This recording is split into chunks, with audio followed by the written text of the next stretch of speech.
छठ सात 3 दिन ले, पंचमी छठ सात 3 दिन ले, छत्तीसगढ़ हदहक थे जी। गिरौदपुरी की ऐसे धाम जी हसत के मेला लगते जी। गिरौदपुरी की ऐसे धाम जी हसत के मेला लगते जी। पंचमी छठ सात 3 दिन ले, पंचमी छठ सात 3 दिन ले, छत्तीसगढ़ हदहक थे जी। गिरौदपुरी की ऐसे धाम जी हसत के मेला लगते जी। गिरौदपुरी की ऐसे धाम जी हसत के मेला लगते जी।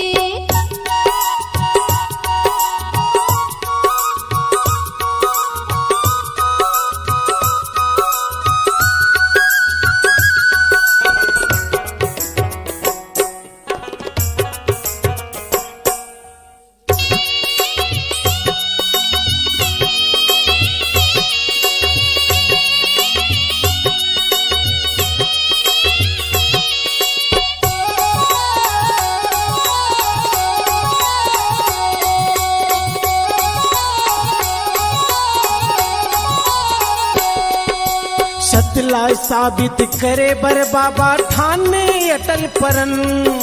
मानव ल मानव एक जाति कहे, सबके एक बरन हो। सबके एक बरन हो, सबके एक बरन। सतला साबित करे बर बाबा ठाने अटल परन। मानव मानव ल एक जाति कहे, सबके एक बरन हो। सबके एक बरन हो, सबके एक बरन। मानवता के प्रतीक सादा, मानवता के प्रतीक सादा, झंडा लहरत जगते जी। गिरौदपुरी की ऐसे धाम जी हसत के मेला लगते जी। गिरौदपुरी की ऐसे धाम जी हसत के मेला लगते जी।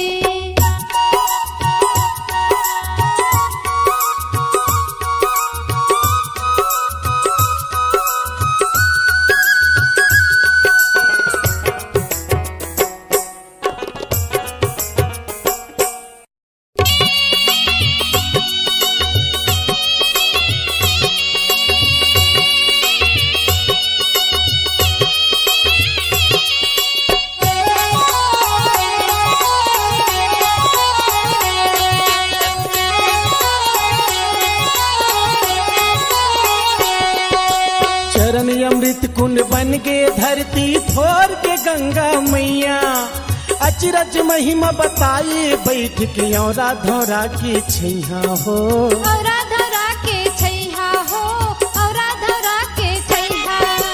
चरण अमृत कुंड बन के धरती थोर के गंगा मैया। अचरज महिमा बताए बैठे औरा धौरा के छैया हो।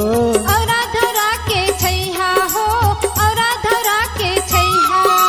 हाथी पथरा जोग नदी माँ, हाथी पथरा जोग नदी माँ, निर्मल पानी बहते जी।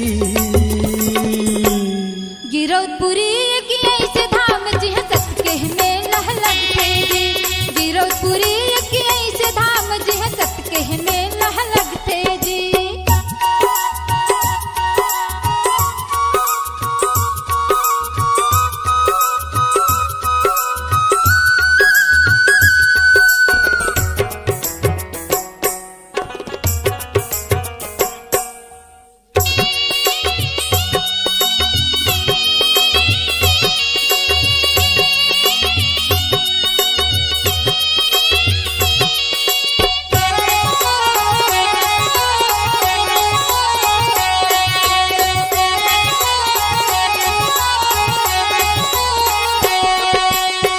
जानी कत का दिन ले घूम जीव जंतु के दंगल माँ।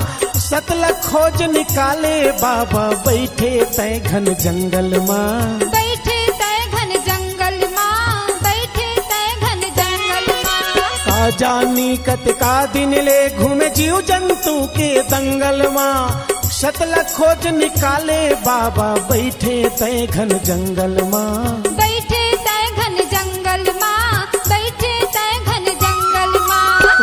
कुर्बानी आ जइहा, वही कुर्बानी आ जइहा, घिउ धूप बरोबर महक थे जी। गिरौदपुरी की ऐसे धाम जी सत के मेला लगते जी। गिरौदपुरी की ऐसे धाम जी सत के मेला लगते जी। पंचमी छठ सात 3 दिन ले, पंचमी छठ सात 3 दिन ले, छत्तीसगढ़ हदहक थे जी। गिरौदपुरी की ऐसे धाम जी सत के मेला लगते जी। गिरौदपुरी की ऐसे धाम जी सत के मेला लगते जी। गिरौदपुरी की ऐसे धाम जी सत के मेला लगते जी। गिरौदपुरी की ऐसे धाम जी सत के मेला लगते जी।